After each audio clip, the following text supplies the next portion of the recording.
Ever feel like you're doing this teaching thing alone? You don't have to be. Shared teaching is all about sharing the workload through the power of collaboration and teamwork. Together, we'll walk through all the difficult parts of teaching and learn how to streamline our processes, fine-tune our time management, and develop a more manageable workload. If that sounds like a dream come true to you, then welcome to the Shared Teaching Podcast. Let's share in the teaching to make those dreams a reality. Now here's today's Shared Teaching. Hello and welcome back to the Shared Teaching Podcast. I'm your host, Susan, and you are listening to episode 162, which is the last in our mini series about the writing process. So today we're going to talk about the publishing step. I really love the publishing part of the writing process because it really gives students a sense of pride in their work.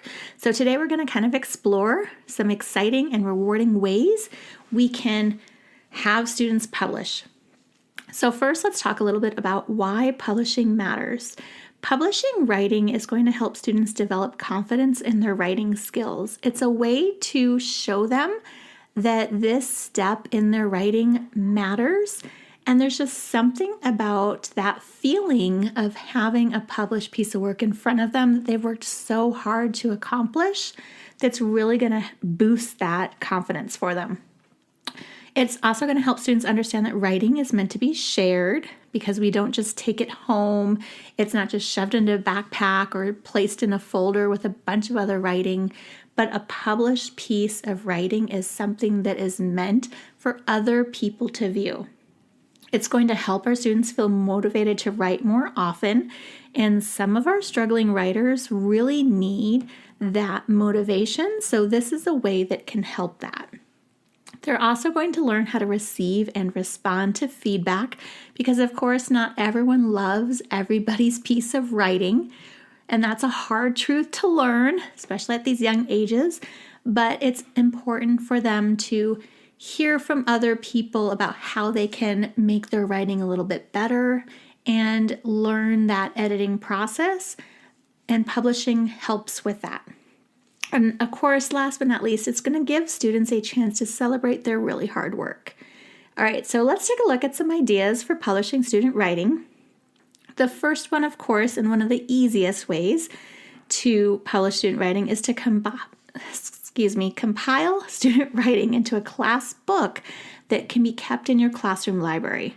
Students can illustrate their story to kind of make it come alive, and then the other students can take turns reading the work and checking out the books from the classroom library. I love doing this because it's so fun to see students get excited with looking at what other people have written. And it can be as simple as just having a plastic folder with page protector pockets that the students put their writing in, and then that becomes the book that's in the library to be checked out. This is a very simple publishing method that's going to help students see their writing as valuable and worth sharing. Next is to host an author's chair. So setting up an author's chair, which is just a very special chair, it can be just a regular kid's chair. This is what I used to do in my classroom. And you just put a little sign on it, or you just say, hey, this is the author's chair for the day, and you make a big deal about it. And then the person that is sharing their writing just sits in that chair and reads their writing to the class who's the audience. We're going to encourage positive feedback by having the classmates share what they liked about the piece and give a positive note about it. This is a really good way to also help practice for if you're going to do peer feedback. This is a good way to build up that as a class for how to respond to people's writing. It's going to build the confidence and again reinforce the idea that writing is meant to be enjoyed and shared with other people. Okay, my next idea is to display writing in the classroom. Maybe you're going to create like a wall of fame bulletin board dedicated to showcasing student work, and you're going to change the displayed writing regularly, and it's going to give all the students a chance to see their work celebrated, and it's going to encourage them to do their best. Now, In the past, I've had administrators that said that every student's writing must be on the bulletin board or piece of work or whatever it is, that no child should be left off of the bulletin board. So I'll leave that up to your discretion. But what I do like to use is almost like a page protector, but it's a clear plastic pocket. And I got these overseas when I was teaching in the UAE, so I'm not really sure where you would get them today, but it was very similar to a pocket protector or page protector, where I could just simply slide in and out students' writing. So it's kind of more like a clear plastic, almost like file folder, except it was sealed on two of the edges, and then I just taped the third edge, so it was just a long opening along the side that I could slide in and out. And you can visit the blog post, and it has a picture of it there. But this allowed me to change out the writing really quickly as I needed. Other teachers I know, like the clothespin method, excuse me today, I don't know what's going on, but you would put a clothespin on, like hot glue up clothespin onto just a laminated cardstock or construction paper, and then each student has one, and then you just go up and clip along the line for each student, and then by the end of the year, end of the semester, or end of the quarter, you just have a stack that's almost like a portfolio that has the work from the most current and on the top to the least current on the back, and then you just unclip them and send them home or bind them, put them into a little book, whatever you want to do, and it kind of creates a portfolio for you. So that's another easy way to do it. I've also seen where they've taken, it's like the portrait style file folders, and you get it at Staples, and you just like almost has like a hinge at the top, and you just hole punch. It's like a 2-hole punch that you hole punch the papers, and then you slide it on there, and then you just keep sliding the new papers on top. So very similar to the clothespin, only now it's kind of like a file folder that you've stapled onto the wall, and then you just take the whole thing off at the end of the school year. Okay, another one, and probably the most easy one to do lately, is to publish the writing digitally. There are so many ways that we can accomplish this, and it takes far less time than some of the other ways we can publish. So a few of the options are to create a class blog where students post their writing, to use digital storytelling tools to kind of bring their writing to life. And this depends on what software you have availability for within your school district. And then making a slideshow of student stories to present to parents. And then my favorite is very similar to the class blog, but you could create a class website where you could post student writing.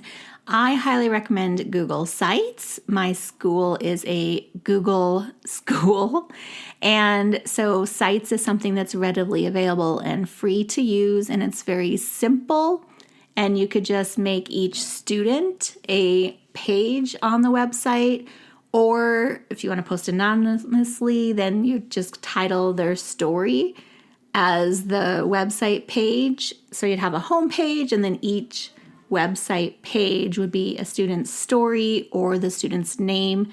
And then if you could put the student's first name, I wouldn't recommend their full name, then you could almost house all their stories on that one page. So that's something that's very simple to do. And of course, just like the other idea, it creates a portfolio. So by the end of the year, that all their collections of what they've published are on that page.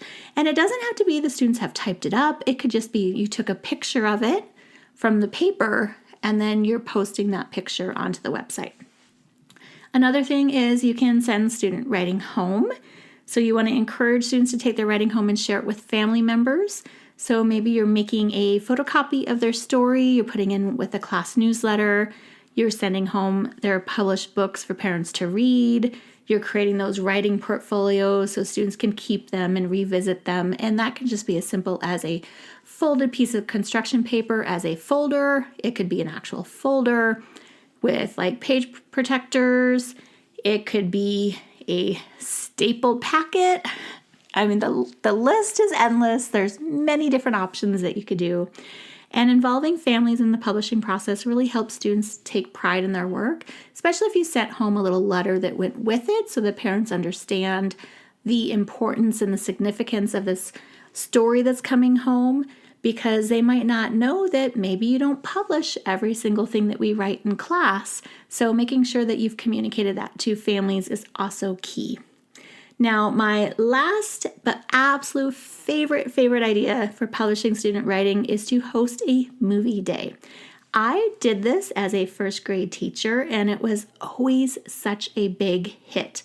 I involved the student council. They came and made popcorn for us with their popcorn machine. I gave the families tickets that were sent home. So when they arrived, they presented their movie ticket in order to get their popcorn. Just a fun little way to kind of enhance the day and make it even more special. And it wasn't anything bigger than that. I had the smart board that I projected the movies on. The kids sat there with their families and ate popcorn. I lined up all the chairs, so it was kind of like movie theater style seating. And that was as simple as it was. The principal came, she was very impressed, so kudos for me. and then I also, this was a while ago, so this was before we had all the nice technology we have today, but I had burned a DVD for every single family that came that had all the student stories on it. So it's kind of like a keepsake memento that they were able to take all the stories home. And then, of course, I sent those to the families that weren't able to show up that day. So they all had the movies that they could watch at home.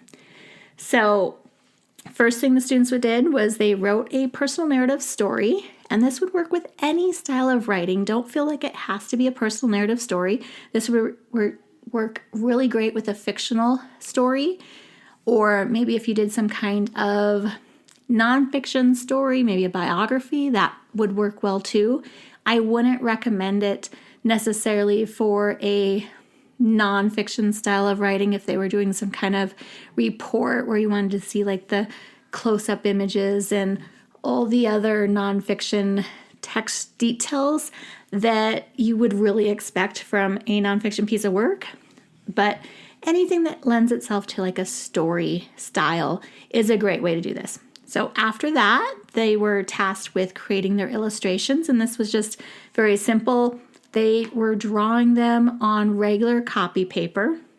I required at least 3 pictures to go with their story, but the more pictures a student could make, the more interesting and entertaining the movie would become, because it's going through the pictures as they're telling their story, so it gives the audience something to look at. And if there's more pictures, then there's more things for the audience to look at.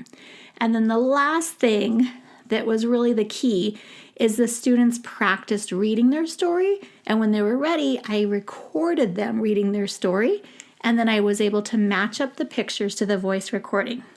Now, at the time, this was done on iMovie, which isn't as readily available, I believe, as it was back then, because it was a long time ago.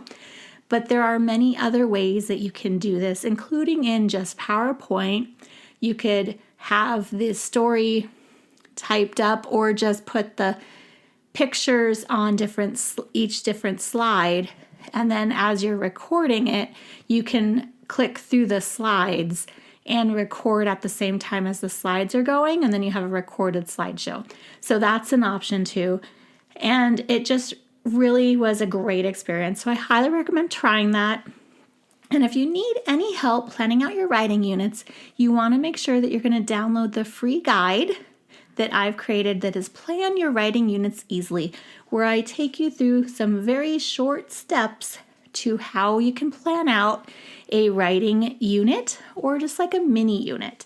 So if you're having trouble planning out your writing, I suggest checking that out. Everything will be in the show notes. And as always, thank you for listening, and I'll see you next time. Bye for now. If you've loved this show, then join me in sharing the teaching, hitting that subscribe button, and leaving us a review on iTunes, so we can be found by more teachers like you who are ready to start sharing the workload. I hope you've enjoyed this episode. Find new episodes each week on sharedteaching.com. Thanks for listening to the Shared Teaching Podcast.